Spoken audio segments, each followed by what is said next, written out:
प्राचीन काल में सत्यव्रत नाम के एक राजा राज करते थे। वह प्रतिदिन पूजा पाठ किया करते थे। उनके पास किसी भी चीज़ की कमी नहीं थी। वह धन दौलत से लेकर हर प्रकार की सुविधा से समृद्ध थे। हालांकि इसके बावजूद भी राजा की एक अभिलाषा थी जिसे वह पूर्ण की चाह रखते थे। दरअसल राजा सत्यव्रत को किसी प्रकार से स्वर्गलोक जाने की इच्छा थी।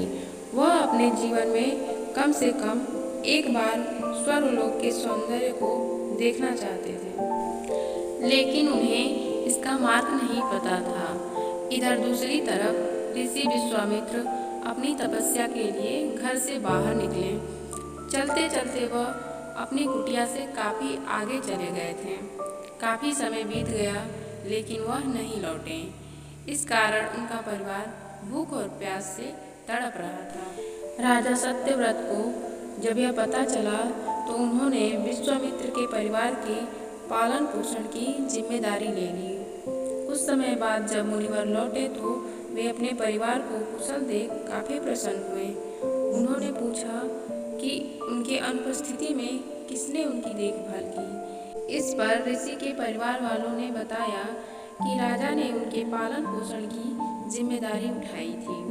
यह सुनकर ऋषि विश्वामित्र तुरंत राजमहल पहुँचे और राजा से मुलाकात की। वहां पहुंचकर उन्होंने सबसे पहले महाराज को धन्यवाद कहा।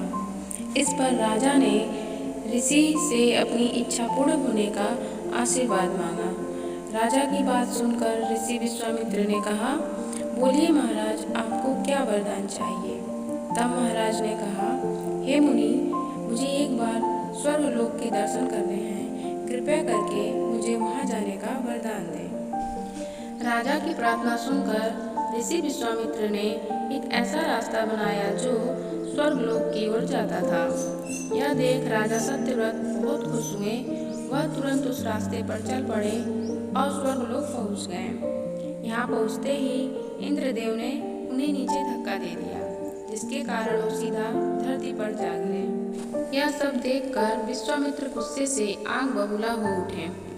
उन्होंने तुरंत सभी देवताओं से इस बारे में बात की और इस समस्या का हल निकाला, जिसके बाद राजा के लिए एक नया स्वर्गलोक बनाया गया।